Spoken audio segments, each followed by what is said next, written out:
So today we're here with Payton Otterdahl, a shot put thrower from the United States. It's great to have you. Thank you for having me. Excited to be here and share a little bit about my journey as an athlete and my experiences that I've had. Yeah, so you flew in from Nashville. You've recently made the change from Nebraska to Nashville. How's that been? It's been good. Yeah, we switched. I left my longtime coach, who I worked with since I was 18 and I just turned 30. So 12 years with my college coach. Um, Got the invite from world record holder Ryan Krauser, a good buddy of mine that he wanted to train, and he was getting together a training group in Nashville. So it's kind of hard to say no to a situation like that. Yeah, Um, Time for a new change, I guess. I mean, I'm still planning to work with my college coach and still collaborate on my training and everything. But it'll be good, I think, at this point in my career to have an insane training group out in Nashville. We have Ryan Krauser, who's done it all, done everything you can do in men's track and field. He's the world record holder, indoor and outdoor, three-time Olympic champ, three-time world champ, world indoor champ. He's just truly won everything. He's the goat of our sport. yeah, He's the Michael Jordan. So also being good friends with him, just learning from him and training with him. He's not going to coach me in any way, but just to be working alongside yeah. is invaluable. We also have Roger Stona, who won the discus Olympic gold in 2024 for Jamaica. He's training there. We have Nick Ponzio, who's an Olympian from Italy, and then myself. So four people training there, At the training highest level. at the highest level, and everybody's kind of in different stages of their athletic careers too. Roger's the young guy. He kind of made his debut in 2024 when he won the Olympic gold. He switched his allegiance actually to Turkey now. He's Oh, representing okay. them, and uh, he's kind of just starting his pro career. Then you have Ryan, who he's done it all. He's planning to just go through 28 as of right now, Yeah, try to win a historic fourth gold, and he's kind of at in the twilight of his career. I'm somewhere in the middle, and Nick Ponzio is also somewhere in his career. We're not really sure yeah, where he's at, um, but he's had kind of a roller coaster of a career competing for. He's a U.S. born athlete, but competed for Italy, served a controversial drug ban for not updating his whereabouts. So he didn't yeah, actually fail a drug yeah, test. He just didn't update his whereabouts in the way that they wanted. So they gave him a ban, and he's made his return last year. So he's in a questionable part of his career. He wants to keep going, but it's hard after yeah, encountering such setbacks like that. yeah, So, and then there's me. Yeah, just kind of hopefully in the middle of my career. I've yeah, been to two Olympics now. Going to try to be going for my third in 2028, and we'll see what comes after that. But yeah. take it one Olympic cycle at a time. Yeah, so that friendly competition, it's got to fuel you for, qualifying for the 2028 Olympics. I mean, being around other athletes of that caliber, it probably only pushes you to be better than you've ever been and to put you in a situation that you can really flourish. So, I know you've talked about training with them, but is there any friendly competition that you guys go with, or you guys just try to push each other to be better? How does that work? Because at the end of the day, you are competing against each other at the world stage. I mean, we've only been there now for 2 weeks, but Yeah, it is a very highly competitive atmosphere. I yeah, mean, that's one thing that I think I was missing a little bit in Nebraska. I would mostly weightlift by my own. I would throw with the Nebraska athletes, but I mean, we're at different stages in our career. I'm post collegiate, they're collegiate, so mm, we would compete with each other there, but in a different way. It would be me throwing a heavy shot put versus them throwing a standard or something like that, yeah, or given a handicap like a 3 meter handicap or something like that. So different levels of competition, but with these new guys in Nashville, it's just an insane level of competition. I mean, we're competing in everything. I think yeah. so far every day we've trained, we've done one kind of challenge. See who's the Um, best. yeah, see who's the best. Whether it's recording velocity stuff.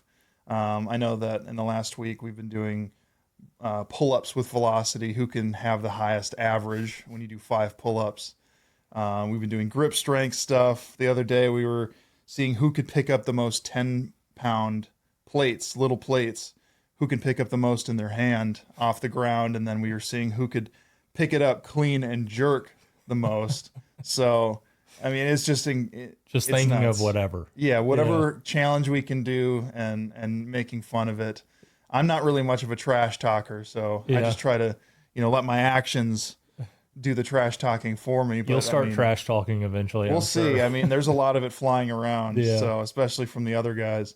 But it's been a lot of fun. I don't win too many of the challenges, but there's been a couple that I can hold my own. Well, from, our conversation yesterday, you had talked about how you've been really good in pull-ups recently. So I'm assuming pull-ups are one of the challenges that you can compete in. I mean, Uh, 22 pull-ups at 304 pounds is pretty incredible. Thank you. I'm hoping that I can. I think that I'd be curious to see how many pull-ups Roger could do because he's the lightest one in the group, being the Yeah. discus thrower. He's about, I want to say he's probably 6'7", 280 pounds when he's at his biggest. So he's the light guy in the group. Um, but we haven't seen who can do the most pull-ups yet. I'd be curious to see. Um, I haven't really measured the velocity for myself just yet, coming back from an elbow injury, which I'm sure we'll get to talking about. But this is what the other three guys were doing. And so far, it's been Ryan who dominates, and he's the heaviest. He's the biggest. He's also 6'7", right now, about 310 pounds. And his velocity is pretty good, between 5. I can't remember exactly what he was averaging, Yeah. but he was getting over 1 meter per second on all the Ooh. pull-ups and averaging that, where the other guys were kind of around zero point 0.8 meters per second. Okay. So they're still moving. Yeah, Yeah. yeah, he's flying. Well, we can talk about that. I mean, you had just brought it up. Tell us a little bit how this off season's been for you. Some of the injuries you've battled, how you're feeling now, and where you're looking to be in the next couple weeks. It's been a little frustrating of an off season. I've been having some setbacks. Nothing super major, but it's just been kind of one thing after another. So I finished last season right before Worlds. I injured my elbow. Don't really know how it happened exactly. I was lifting one day, went home a couple hours later, was feeling just some kind of nerve pain shooting down into my hand. Wasn't sure what that was about. Next day, I can't straighten my arm fully without Yeah. pretty serious pain, kind of just right at the back of the tricep there. Tried to throw at Worlds with it, while also coincidentally having an oblique injury at the same competition. Threw awful at Worlds. Unfortunately, it was one of my worst results as a pro. Tried to make it happen, but just re-injured both of them worse in warm-ups. Let it rest for the off season. I took about 6 weeks off from training. Came back feeling all right, and while throwing the 20-pound shot put early in training, had another kind of hiccup, tweaked my elbow, gave it more time to rest, came back again, tweaked it again. The most recent time was in, I want to say, kind of towards the end of February. Ended up on the MRI having a small tear in my tricep right at the attachment. So had a PRP injection shortly after that, and now I'm 4 weeks into the PRP. Hopefully soon we'll be throwing shot put. Yeah, starting to in the ramp next things 2 up. weeks. Yeah, this past week I was able to do some light throws with med ball and some ground pounds with a shot put, a light shot put into the ground. I'm hoping this week I can start doing some actual flicks with a lighter shot put, and then just increase the load every single week as we go. Yeah. Apart from that, though, in between all these elbow tweaks in the off season, I've also been having some back issues. I've been fighting that since 2024 with a bulge disc that kind of mostly shows itself as just weakness in my back, but every once in a while I'll feel a little pop in it and everything will just kind of seize up, and then I'm pretty much useless for the next week after that. Had a couple flare-ups with that. Really been working hard at training my hip strength, core strength, and back strength. I'm hoping that we've turned the page on that for the rest of the season. The core is quite strong right now. The hips are getting stronger. Working on mobility as well. But I think that we're hopefully out of the woods. Yeah. So those nagging issues tend to be worse than having just one issue that happens and you have to take that longer setback, but coming back from it, how do you feel about that? It's Because hard to say. I would rather have the occasional, small yeah, setback like I've been having. It's annoying when they just kind of keep happening one after another, and it yeah, ends up feeling like a long time. Um, but having had one surgery and that being a hip labrum surgery, that's kind of a long recovery. It's hard to say what's better or worse. I mean, surgery sucks. I would yeah, definitely rather take these small injuries that just require rehab, but um, it also feels like you rush back to things a little bit faster. When you have surgery, you yeah, know that it's going to be a long time before you come back, and you can take a little bit of comfort in knowing that you have some time, and that you can kind of just focus on very specifically rehabbing this one thing versus right now with all these small injuries, it's trying to stay in good shape while also not being able to do bench press or throws right now with like a torn yeah. tricep. So it's Get that anxiety to yeah, come you get the back. anxiety, especially right now. Like we talked about when I'm looking to come back. About 40 days from now, I'm expecting to have my first competition, Yep.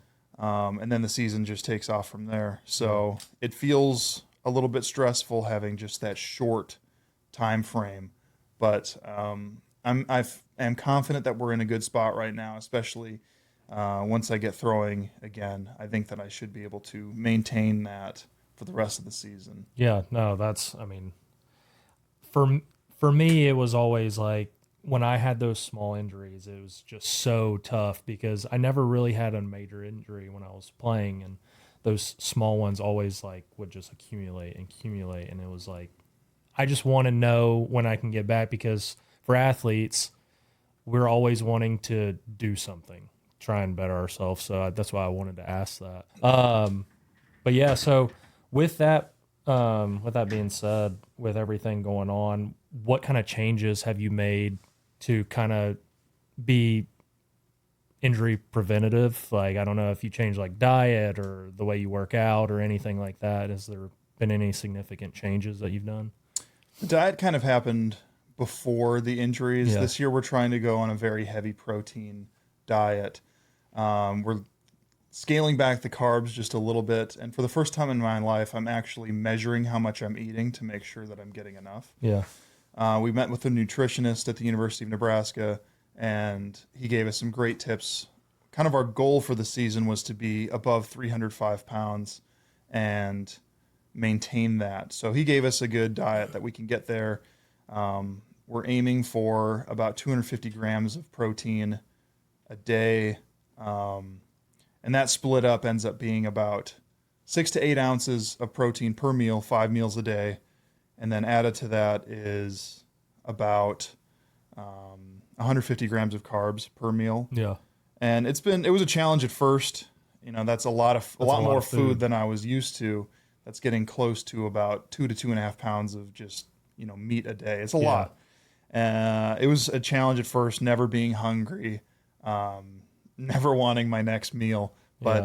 But we've kind of adapted to that now, and I'm actually getting hungry in between meals now. It is hard to hit that 5 meals a day. Occasionally, I can get four pretty good. Yeah. Occasionally, I'll miss that fifth, but I can't say for sure not yet if it's made too much of a difference. I'm still struggling with my body weight. I just, it's easy to put on weight if you eat junk, but I've been Yeah. trying to put on weight in a Good clean weight. way. So eating clean, trying to get that protein intake and just put on lean muscle. But it's been a challenge. My weight still fluctuates quite a lot. You think whenever you can get back into like full go that that'll kind of level out? I'd like to see what it does once you like are able to be full go again. I'm hoping. It is tough. I know that once we get traveling and competing, then the Yeah. meals just It's a lot harder. it's hard to get 5 meals a day while you're at these competitions where you have meal vouchers and you only get three per day. You get breakfast, lunch, and dinner. So how Yeah. do you get those two extra meals? Yeah. That part is tough. It's obviously hard when you're going to the airports or flying internationally. You don't get as many meals as you need. Yes. So Or healthy yeah, or is meals. healthy. It's hard to get the protein when you're in the airports. So that part's going to be a challenge to keep my weight up. I'm hoping that we'll be able to maintain it and find a way. Yeah. Um, as for that's kind of been the nutrition plan for this year. We're trying to stick with it. I think that it's kind of helped trim up a little bit and put on some muscle, but I'm still not. That trimming up is also making me lose weight. Yeah. So I haven't been able to maintain that above 305 just yet. The heaviest that I've been so far has been 305.8. And I'd say most of the days I step on the scale, I'm somewhere between 300 and 305. So Okay. still not getting quite above. I feel like if I want to stay above 305, I need to get into about 310. Yep. And then I usually fluctuate about 5 pounds as it goes. So, So you're usually competing at around that 310 mark, or I would like to be. Okay. I haven't been. I was around 305 pretty strong in the 2024 season. Okay. And then the 2025 season, I was hanging around 295. So Okay. a little bit lighter than I wanted to be. I'm hoping that I can get back up to that 305 time, because 2024 is a year that I threw my PB. My meet distances were higher that year. So I think just being a little bit bigger helps me put a little bit more into the shot put. It's Okay. kind of, if I can move well and be heavy, then that's ideal for Yeah. shot put. Because you can move well if you're lighter, but sometimes it's a little bit tougher to put all of that into a shot put. You have to really connect on it. And I know that most shot putters are on the heavier side, like Ryan Krauser. When he's competing, he's about 325. Yeah. We talked a little bit earlier about some of the other U.S. shot putters. Yep. But most of them are above that 305 mark. That Okay. seems to be the average among the top 10 ranked guys. There are some that are smaller than that, but most of them are above that 305. Would you say like the smaller ones are just freakish athletes, like where Yeah. they just create a lot of force? Yeah, they're Yeah. pretty insane athletes. I know that some of the Italian guys, they're a little bit smaller. Leo, who's one of the top shot putters in the world right now, Leo Fabri, he is, I want to say, competing about 280, 285. So he's slimmed Okay. up a little bit, and it's definitely transferred into his throws. Yeah. He's got insane technique. He's a very explosive guy for his size. He's bigger than me height-wise. He's about 6'6", 6'7", so he's a bigger dude, and just insanely explosive. Then there's another Italian guy named Zane Weir. This isn't the same one that I train with, Yeah. but he is probably one of the smaller shot putters that we've seen in a while. I know that he competes around 250 pounds, so he's quite a bit smaller Wow. than the rest of Okay. us. But from what I've heard, he's got some pretty incredible jumps. His broad jump is getting, I think it's right around 11 feet. So So just that's pretty- powerful. Yeah, insanely powerful jumps. But unfortunately, there is a trade-off for being small. When your technique is on, it's on. But you can't quite rely on the strength and size. Like if my technique is not on in a day, I know I Yeah. can at least punch one out and just muscle one, a Yeah. decent throw. Might not be a PB, but it'll be decent. A lot of those smaller guys are kind of like glass cannons. They need their technique to be on, and they'll throw far. But if it's not, they can't rely on the strength to Yeah. just punch one out there. And how is that with technique? Because with anything, you have to be technical. How much do you focus on your technique? Do you think that's more important than just your brute strength? Because, I mean, if you can put the brute strength and the technique together, that's when you probably get those throws that you're like, that was the perfect throw. I would say technique is probably the most important Yeah. factor in throwing. Being strong is important, but there's a lot of shot putters in the collegiate system, pros, whatever, that I throw a lot further than, even though they're way stronger than me. Yeah. I'm decently strong in a few lifts, but nothing compared to some of these guys. Hold on. Before you say that, what's your bench? My max bench is 555. He's very strong, ladies and gentlemen. Just, you're saying in your sport specific, there's people that are stronger than you. Absolutely. Yeah. But for having a decent bench, I am famously bad squat. So I'm not afraid to admit it. My squat is trash. It's not very good. I actually am one of the few people probably in the world that can bench more than they can squat. And mostly that's due to just, tendonitis in my knees, it being quite painful to squat. Yeah. And to the point where it affects my throwing.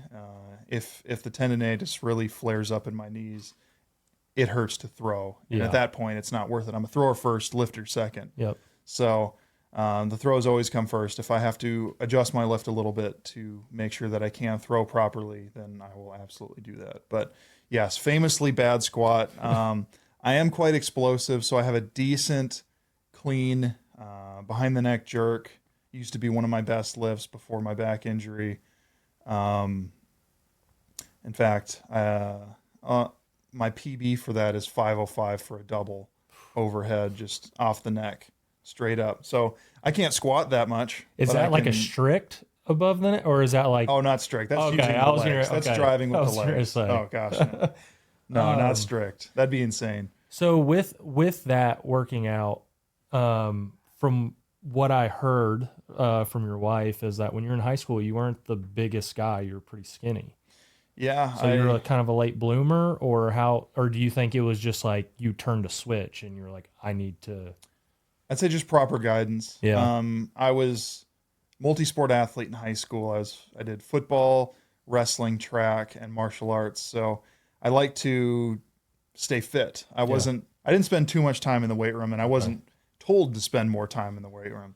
That wasn't until I got to college that we started taking lifting really seriously, and I went from 230 pounds in high school to my freshman year. I went to 270 in 1 year, and then the biggest that I got in college was 283. I always like to stay, decently fit. It wasn't all just get as big as possible back then, but getting some size put on definitely helped. And then post collegiate, I've ballooned a little bit bigger, about 20 pounds bigger, just to be able to compete with the big boys. Yeah. But yes, I was a little skinny in college. Or I mean, in high school. Yeah, in high yeah. school. So in 2021, your first Olympic Games, what was your throwing weight then? Because that was just post college, correct? Yeah, I want to say I was above 305 to 310. Okay. I definitely ballooned a little bit in COVID because I wasn't able to throw quite as much. We couldn't throw at the university because that was closed down. Yeah. So I was throwing intermittently. I went to school in North Dakota, so very freezing in the winters, and COVID kind of started in that early winter in 2020. Yeah. So I couldn't throw for a while, and I was just lifting really heavy. This coincided perfectly from when I first got my Costco membership, Yeah. and I was just eating whatever I wanted from there. So I ballooned actually quite big. The biggest I ever was that 2020 during COVID. I got to 317. Okay. And then that was not good weight. I think we all did that during COVID. Yeah, so. that was a little too fluffy. So by the time 2021 rolled around, I did slim up a little bit more. I was probably between 305 and 310. Okay. And not to retract, but you brought up you went to North Dakota State, and you were a national champion in heavy weighted throw, and then obviously the shot put.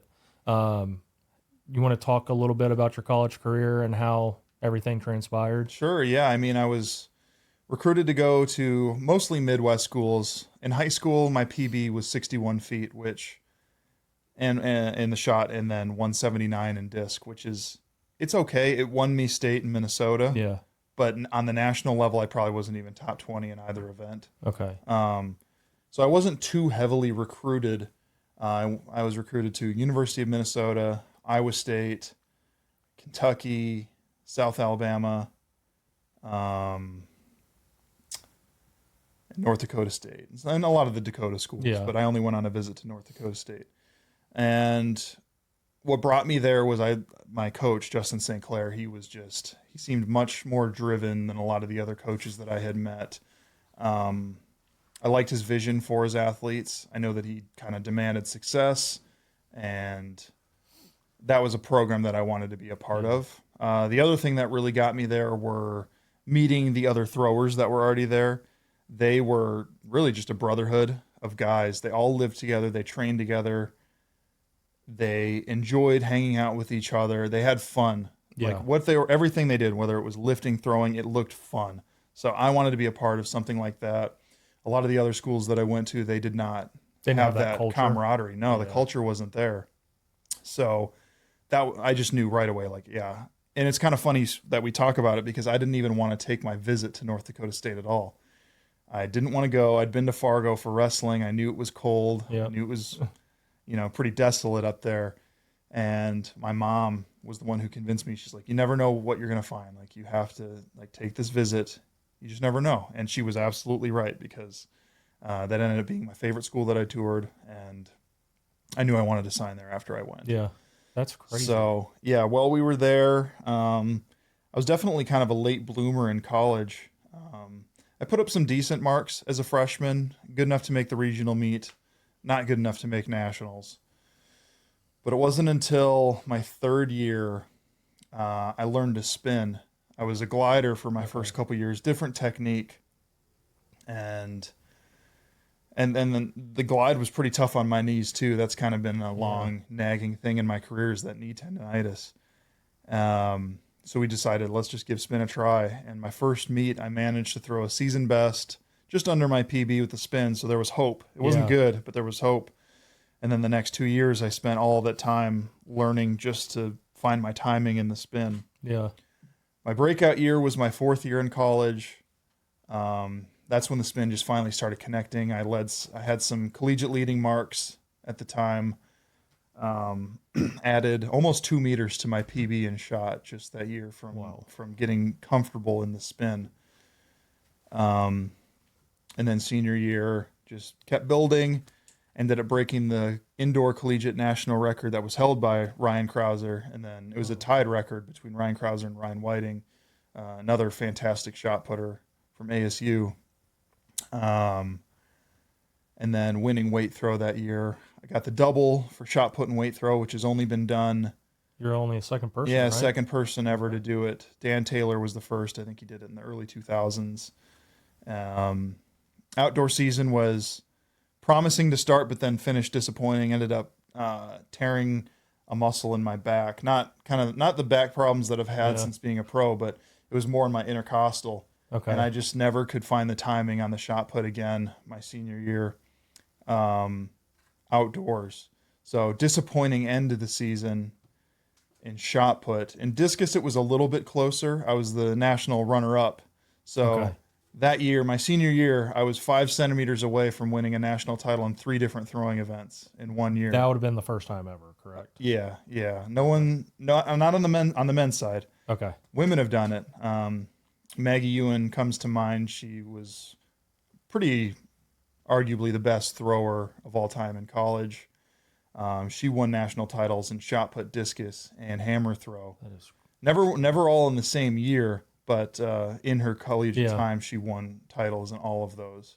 So I would have been the first man to win a title in each of those. Wow, that's But impressive. unfortunately, couldn't get it done on the day. So that was my collegiate career. Ended with a little bit of a sour taste at outdoor season, but Yeah. then we were on to the pro scene. So how I know we just hit a little bit on the 2021 Olympics, but let's go to 2024 Paris Olympics. You finished fourth, and it was by a small margin, if I am remembering correctly. Tell us a little bit about that experience and what you think was a turning point for you to, almost get your feet up on the podium. Yeah, it was a close one. I mean, I came into the meet pretty confident, ready to throw. First three, really the whole comp. Wasn't quite hitting the positions that I wanted to, getting that extension over the board. I was throwing okay. I was really consistent. I had a lot of throws right just over 22 or just below. We had some rain come in about halfway through the comp, and those Paris rings were brand new, so they were already pretty fast while they were dry. Yeah. But when the rain got in the ring, the ring was almost slimy how slick it was. So people were falling all over the place. No one was even getting a decent throw out. I thought the comp was over, honestly. Going into round six, I thought I'm probably not going to improve, so I'm sitting in third, probably going to go home with a bronze medal. Yeah. But can't count out Joe Kovacs, who's just one of the legends. He's the second best shot putter of all time on the leaderboard and in titles that he's won. So he came up huge in round six, passed me by 12 centimeters, and I had one throw to respond, but couldn't quite respond the way that I wanted to. Yeah. I had my best throw on the day in round 6, but it just wasn't enough. So that was, pretty crushing to get fourth after being in third place the entire comp. Yeah. Um, A little like devastating yeah, almost. it Yeah. was definitely a devastating feeling. Like it was crushing that we were so close to getting a medal, but just ultimately couldn't get it done on the day. So that's good motivation fueling me going forward. Um, been trying to carry that through this whole next, Olympic cycle Yeah. and into 2028. We have nothing this year, no medals to try to get this year. Um, but next year we have Worlds in China, and then after that we have the Olympics. So Yeah. time, hopefully, be able to stay healthy and get a little bit of redemption. Yeah. Is that like a bitter taste, or do you use it as just like a like I need to get better kind of thing? Like, or It, was it a little bit of both? It could I have been a mean, little bit of both. definitely need to get better. Like in this sport, I can't say, oh, if Joe hadn't done this or if Ryan hadn't done Yeah. that. It's like, no, You I can't control it. affect what they do in the ring. It's on me. Yeah. If I would have thrown further, I would have been happy with the result. Yeah. So it's 100% on me. I need to get better. I need to throw further, and then I won't complain. Yeah. It's if I'm ever unhappy with what happens in the ring, just throw further, and you'll Yeah. be fine. So I mean, it really is as simple as that. Yeah. So it is motivating. Like I do have a bitter taste. Like every time I think about Paris, I'm just like, I have this like feeling in my gut. I'm like, man, I wish I could go back and just have more chances at it. But that's sport. There's always going to be somebody who gets fourth. For that Olympics, or in all Olympics, that was the furthest anyone's ever thrown for fourth place. So although I didn't take home a medal, I still was able to, leave a little bit of history Yeah. or make a little bit of history there. The best fourth place there ever was at the Olympic shot put. So it is motivating. Like I'm extremely hungry to go out there and get some hardware. I've been to 4 majors now, no medals won. So I had a good shot at it in Paris this past year for Worlds in 2025.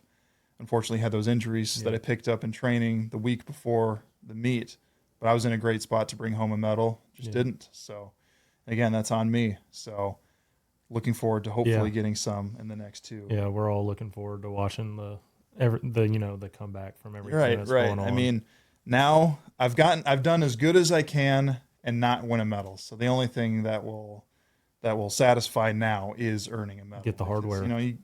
Fourth place, you can't get any higher without getting hardware. So we're looking forward to the next few years. And then you did mention something, because I never thought about this, but you were talking about the ring being newer in Paris. When you say that, is it because when the ring gets broken in from use, it becomes like better traction, or what do you mean by that? Like, for someone that doesn't know anything about what it feels like when you're on there. Sometimes a well-used ring can slow down. Sometimes it speeds it up even faster. Yeah. If they it's almost like the throwing shoes. All the reps over the years sand it down. Yeah. But being a new ring, I mean, it was a good ring when it was dry. It was fast. I like a faster ring, but I don't like a slippery ring, and there's a difference in that. So, it's hard to say what they could have done to change it. I don't think that they could have done too much in the time. It's just we got unlucky with the rain. Yeah. None of us even knew it was going to rain when we were warming up. It was still sunny. Yeah. It wasn't until we got in the stadium, clouds started to roll in, and then halfway through the comp, rain started to come down. It wasn't on anybody, like it wasn't on the radar at all. Does that change the way you think?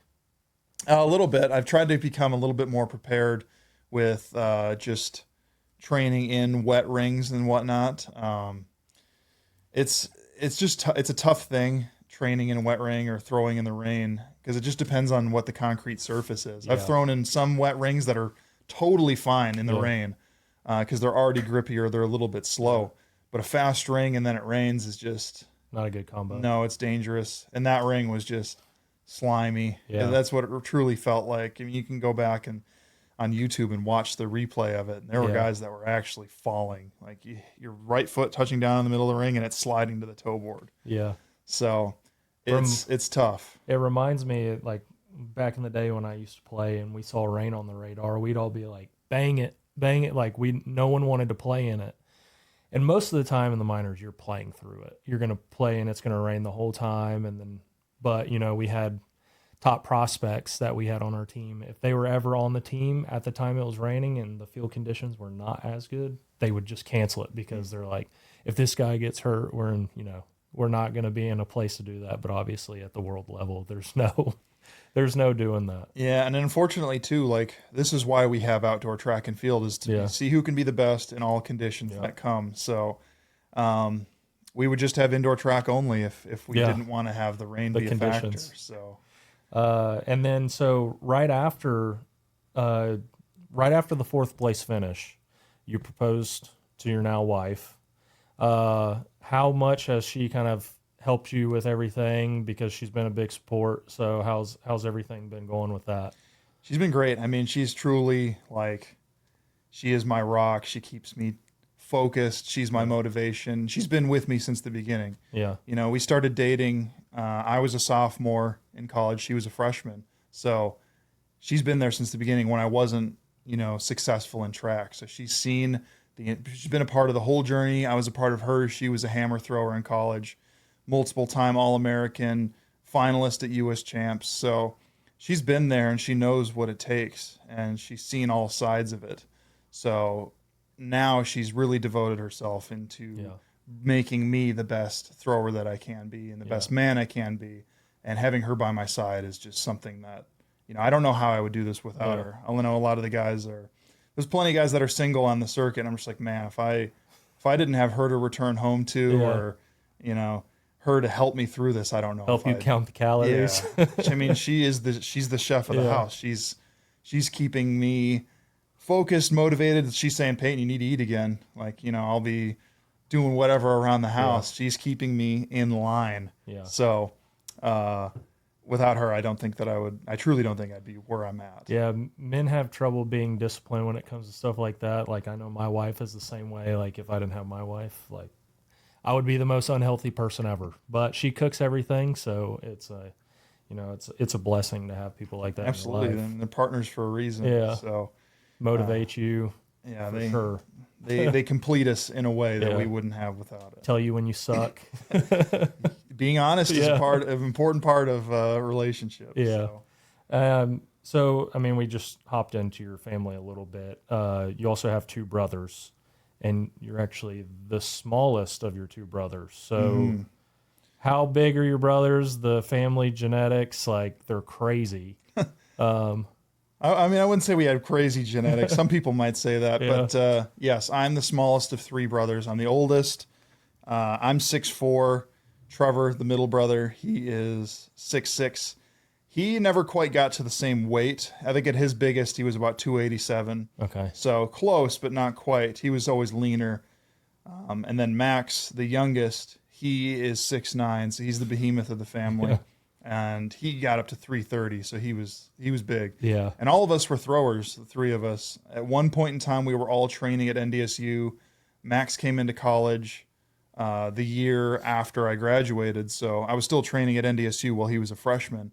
And the three of us were all in one place, which was pretty cool. I mean, it was pretty fun training with your brothers, and they've followed my footsteps and been highly motivated, just trying to beat me at every level. They wouldn't try to beat me, straight up in a competition, but freshman year Max was competing against freshman year Payton. Yeah. And, he would always obliterate all my marks until I think my fifth year and his fifth year in college, or sixth year. Yeah. That was when I finally maintained my lead. The first time in both of our lives. He always passed every mark until then. So he recently just graduated this past spring, and now he's just, working. He didn't quite want to try to do the post-collegiate thing. Yeah. It's definitely a challenge, and it's not the most lucrative thing, too. So, and he would be my straight-up competition. So he'd be competing against me now straight up, and all these other shot putters, and it's not really a good time to be a U.S. shot putter just entering the circuit, because it's so competitive. We're good right now. And so going back into more family stuff, like my dad is 6'3" and my mom is 6 foot. So we get most of our height from my mom's side of the family.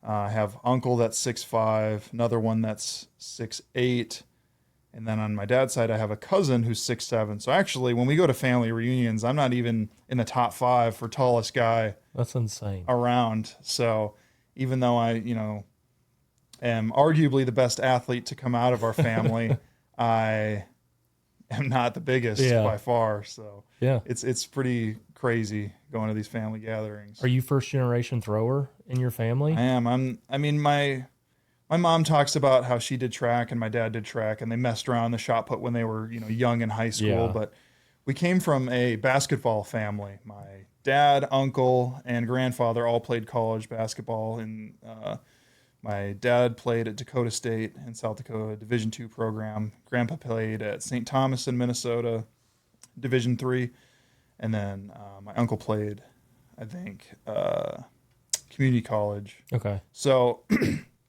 we came from a basketball family. Yeah. That was the first sport I ever did when I was 4 years old. Me and my brothers, we were definitely raised to be basketball players, Yeah. but just never quite ended up that way. I wasn't very good at basketball. I didn't like the politics of it. And when I was put in track, I just ended up kind of thriving in the throws. It wasn't really meant to be that way. My parents just always put us in something. We got to choose what we wanted to be in, Yeah. but we had to do something. We couldn't just Yeah. not do something. Sit at home. Yeah, we couldn't just sit at home.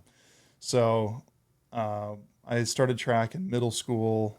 In 7th grade, I think, was my first year. And they always start everybody off as a runner Yep. and then kind of just see what you're good at. Try everything, see what you stick with. Yeah. And I found out pretty quick that I was just a little bit better at the throws than a lot of my classmates. So from then on, I was a thrower. I didn't have to run anymore, which is great because I don't like running. Yeah. And from then on, like my brothers were seeing me compete and do well in these meets. So then they wanted to do that as well. And they found that they were also quite good at throwing compared to their classmates. And they just followed the footsteps all the way to college. And I think that they both definitely could have thrown post-collegiately. Yeah. I think they just didn't really want to. My brother, Trevor, his best throwing event was the hammer throw. He was a little different from Max and I that were more shot and discus, especially Okay. shot. Trevor wanted to carve kind of his own path in the hammer throw, so he's got the family PB in the hammer. He was a multiple-time All-American in the weight throw. He made nationals in the hammer. Had a PB of 70 meters, so he could have continued. I think that he had a lot of upside. Yeah. I think that if he would have focused on hammer, he could have thrown it a lot further. But he was pretty money motivated. Yeah. He's very smart. He's by far smarter than Max and I. He is an actuary now, and he's really enjoying what he does, works remote. He'll make way more money as an actuary than he'll ever make being a pro hammer thrower. Yeah. So I don't blame him whatsoever. Yeah. Max definitely could have been a pro shot putter. His PB is 21-27, I think, or 21, low 21s. And that's definitely good enough to go pro. He just Yeah. kind of fell out of love with the sport going into his senior year, having some injuries and just not quite enjoying it like he used to Yeah. when he was younger. So throwing is just a tough thing. Throwing isn't exactly a fun thing you go do with your friends. You don't see a group of little kids say, hey, let's go throw some shot put. Yeah. It's like, no, they go play basketball, they play football, they play fun games. Yeah. Throwing isn't fun unless you're successful in it and maybe a little bit crazy. But you got to be highly motivated to make it in the throws world, especially post-collegiate where everybody's just so good. So good. You're going against the best everywhere. The best from every college in the country. For sure. And right now, if you're a men's shot putter, you're throwing against the best of all time. Yeah. Right now, active shot putters, you have Ryan Krauser, number 1 all time by far. Joe Kovacs, number 2 all time. Leo, I think he's number 5 all time, the Italian shot putter. Tom Walsh, New Zealand shot putter, he's number 6 all time. So it's like You're going up all these against guys the are best. active and they're the best in the world. Then you got me a little bit further down. I'm number 13 all time distance wise. So it's just crazy how good everybody is right now. Yeah, and it's crazy to, like, the more I've learned about the track and field space and in the throwing space, just the pure dedication it is to like watch guys just work on their craft. Because like you said, it's not like a sexy sport that you see all over, like it's not basketball, football, or whatever. It's obviously a sport that people really enjoy, but it doesn't get like that appeal that other sports do. And to see the behind the scenes work of it is like it's crazy and it's awesome to watch. It's different for sure. I mean, track and field is a performance based sport. At the end of the day, it's whatever the stopwatch says, it's whatever the tape measure says. That's it. Like it's about being as fast as possible, throw as far as possible, jump as far. So it's extremely performance based, Yep. and that can bury a lot of people when you're competing against the tape measure like that. And I find it really motivating because I know if I can get that tape measure to read a new number further than anything I've ever thrown, that's the best version I've ever been of myself in this sport. And being able to work towards that is nice. I like that it's clear cut. Yeah. A lot of other sports aren't clear cut. I know for, football or baseball or some of these other team sports, it's a little bit harder to earn your keep and earn your place. Yep. You can't argue against the tape measure in track and field. You make that team or you don't. Yep. There's no arguing, which is nice. It's very clear cut. There's no favorites. Yep. It's just It's you against yourself. yeah, it's really you against yourself and the best numbers that you can put up. All right, that's kind of what I like about track and field. It is how clear cut it is. Yeah. I know that that's one of the things that got me out of basketball when I was younger is because it's not clear cut like that. It's definitely favorites and doing favors and who your parents know. So like that kind of stuff. I don't like that part, and that's not in track. So I was a wrestler in high school too. That's another sport that you either beat the guy or you don't. So no politics. No politics. So it makes it a lot easier to participate in, I think. Yeah.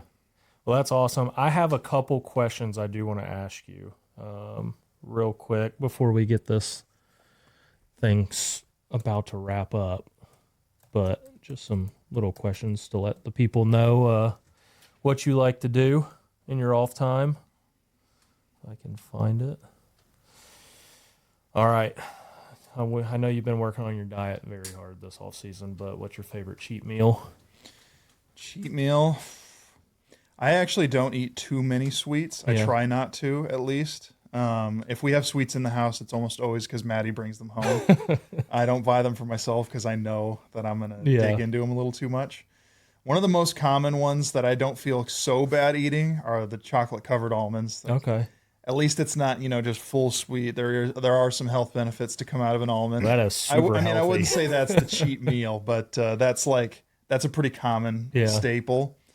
I'd say like a legit cheat meal is like going out to get a pizza. Or lately, unfortunately, I found a Blizzard that I like at Dairy Queen, so I've been getting that one. Which one? It's a new one. It's called the Mocha Brownie Mudslide.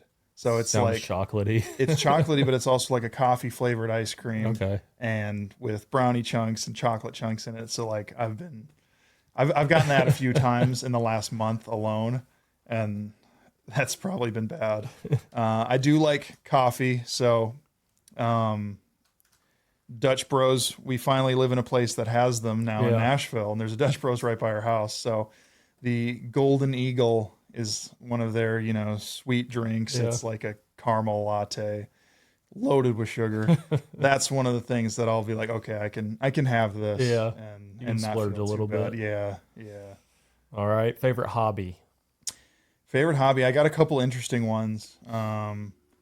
I love pets. I have 2 dogs.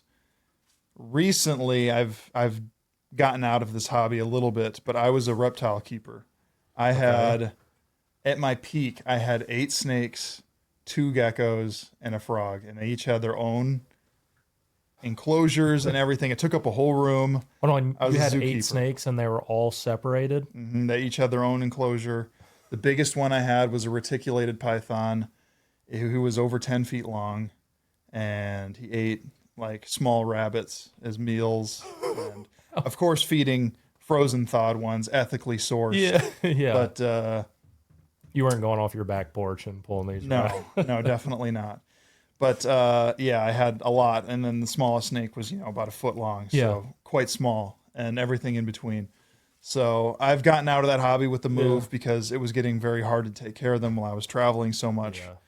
And to be Um, able to move all of that all the mhm. way to Nashville Yeah, would be that insane. that would have been nuts. I did end up bringing two of them with that I haven't been able to rehome just yet, but I'm still trying. Yeah. Those are just the two I couldn't sell back in Lincoln, so I'm Okay. working on selling them in Nashville. But yes, we have two dogs. We got Hank and Doobie. Yeah. Hank is new. We've only had him for a month.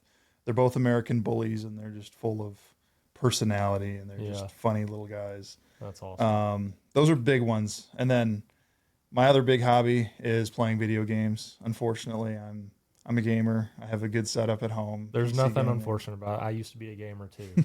And then You I had used three to be, then kids. you have kids. So Yeah. I'm just enjoying it while I can. But Yeah. yeah, big time gamer. Been playing Battlefield 6 a lot lately. Okay.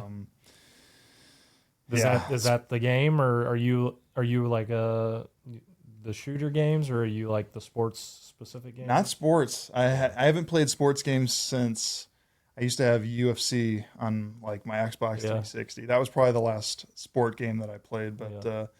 no, I've been mostly the shooters or the strategy games. Yeah. All right. Favorite movie of all time?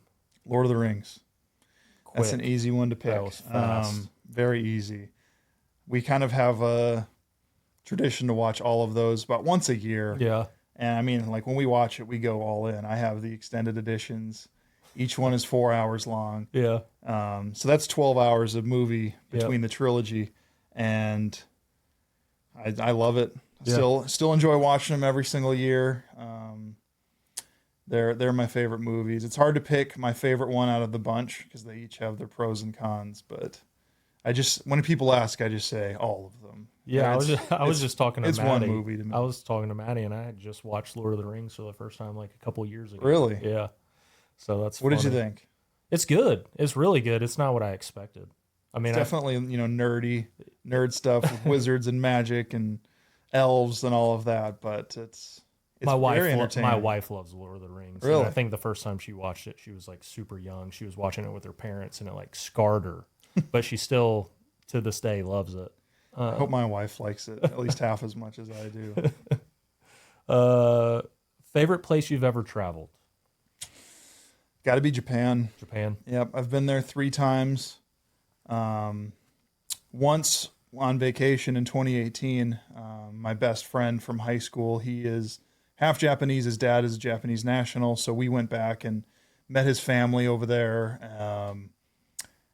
and traveled all throughout the whole country pretty much. Yeah. I was over there for 2 weeks. Just absolutely love it. Love the culture. Love the food, the landscape, everything. It's a lot of fun. Got to go back for the Olympics in 2021, but that was the COVID Olympics. So I knew what I was missing out on when we went there, but I was still happy because I got to experience it Yeah. before. We weren't allowed to leave the Olympic Village in 2021 with all the COVID restrictions. Oh, So that stinks. yeah, we were in a great spot in the city. They actually built they reclaimed land from the sea and built this peninsula out into Tokyo Bay. So you could see the entire skyline from there, Oh, and it that's was just awesome. pretty. So almost every night I would go out, and there was this building by the water on the pier, and just go enjoy myself, sit by myself, and just watch the skyline. Had a really good view from my balcony of my room because I was on the 12th floor. Oh, nice. So really good view of there's this bridge over Tokyo Bay called Rainbow Bridge because at night it's all lit up in rainbow colors. Yeah. Great view of that. So And the food's great. yes. The food is And unbelievable. when we got to find out that Worlds were going to be in 2025 and I had made the world team Yeah. and now all those restrictions are gone, this felt kind of like a redemption from the Olympics where now we don't have those restrictions. Yeah. So I lived it up. I got to do everything that I wanted to do again since 2018. Only it was better this time around because I had my wife there, my mom was there, and a couple of her friends. And yeah, we went all over the country again. Like we toured everything in Tokyo, down to Osaka and Kyoto. It was kind of funny. All of us were in agreement. So I was there for the meet for almost 2 weeks, and then we stayed an extra 9 days after to go on vacation. Okay. All of us were in agreement that we didn't want to go home. Yeah. Yet. We still wanted to stay and enjoy it. And now, we're coming into up to almost a year later. All of us want to go back again. It's that good a place. So Yeah. if you're ever considering a place to go on vacation, got to hit Japan. If you like Japanese food. Yeah. Because for the food alone, it's worth it. Yeah. No, for sure. Something people would be surprised to know about you? I'd say that goes back to the reptiles. The reptile? See if I can think of anything else. Maddie, can you think of anything? Any surprising things? I would say your love for knowledge, like your. Oh, yeah. She did say you were like historian. You like history. I do spend a lot of time reading articles online about history or just random things, YouTube videos. Geez, I feel like most times I'm just sitting around, I'll have a super obscure YouTube video on about something that most people don't care about at all. Yeah. An example of that? Example, I just watched a documentary on the Soviet-Afghan War of the 80s. And like, why is that relevant to anything today? I don't know, but I find it interesting. Yeah. So yeah, a lot of historical stuff. Biology, just learning things. I'm an animal lover, so learning things about them is just interesting. I love documentaries, so Okay.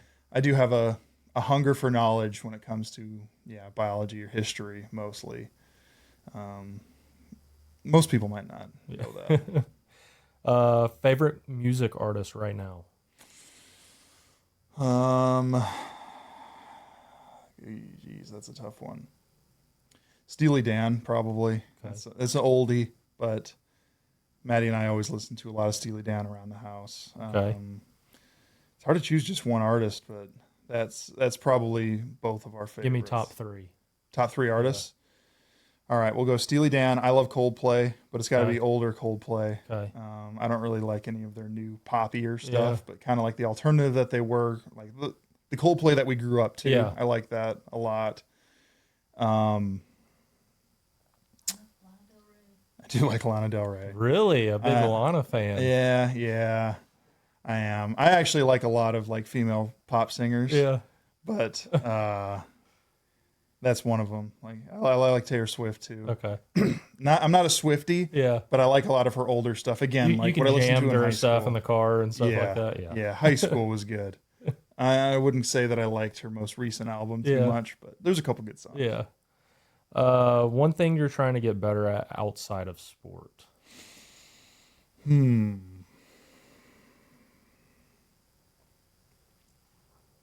That's a tough one because my whole life is kind of Yeah. so centered around sport.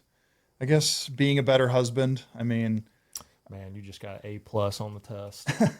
I would like to say I'm not going to toot my own horn, but I think I'm a decent husband. Yeah. But like, I want to always go above and beyond.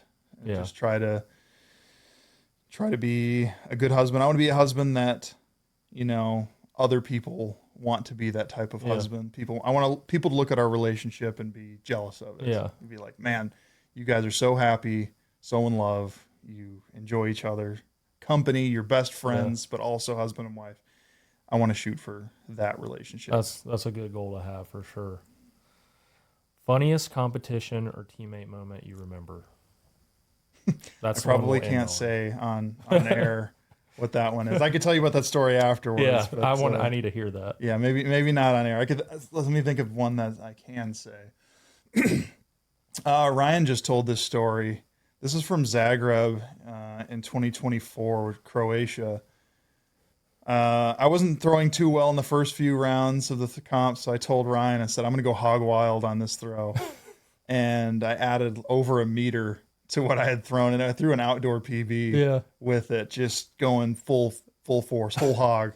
And Ryan likes that story because now we say, like, you just got to go hog wild when we're doing something like got a heavy lift, you got to go hog wild on it. So we still say that to each other. That's awesome. Well, that's all I have for you questions wise, but I want to end the podcast. It's been great Got a lot of information from you, got to know you as a person and as an athlete. So I just want to end on how you're going to use Mentorly and what kind of content you're going to put out, what people can expect from you on the app. I kind of like that it feels like a more intimate version of Instagram. It feels like you can get a little bit closer to your followers and connect with them a little bit more than Instagram does. One of the things that really annoys me about Instagram is the algorithm. I hate seeing things that I am not interested in. Yeah. You know, you're doom scrolling. You see the things that you just don't care about. Yeah. You waste your time. You get rage baited by it and stuff, and Yeah. you end up reading all the comments and just sucked into this negativity. Mentally, it feels like you can finally just see the things that you want to see. Yeah. You know, people are on there to see their favorite athletes and connect with them on a little bit more personal level than Yeah. on Instagram. So it is a very similar style of social media to Instagram, which is cool because it's really easy. Anyone who has Instagram can use Mentorly, Yeah. and that intimacy with their athletes, post things that people might actually want to know more about you. Like if I post personal life stuff on Instagram, that post bombs. I mean, it does terrible. But on Mentorly, people would want to see that because they're following me to more see Payton Otterdahl's content Yep. instead of just, I'm following you just to see track stuff. Yes. Yeah. So that part I like. I'm hoping to get a little bit more closer with brands and companies through this. It seems like it's a lot easier than Instagram. You'll have random brands reaching out to you that have nothing to do with athletics on Instagram all the time. Like I've had ones for canvas printing companies and stuff like that. I'm like, what does that have to do with track and field or me? It just seems like a better way to get brands and creators connected a little bit easier. So it kind of takes out a lot of the BS that is on Instagram. Yeah. So those are a couple things I'm looking forward to. The type of content that I want to post is personal life, drills, obviously post about, competitions and meets and whatnot, but also just, Payton Otterdahl as a whole instead of just Payton Otterdahl, the shot putter. Yeah. No, I think that's great. Like they're going to get to know you on a personal level, the athlete that you are, the person that you are. So I think, you're going to do great on the app. The content is already getting pushed. So it was great to have you on the podcast and hope you enjoyed it. Thank you so much for having me. It's been fun.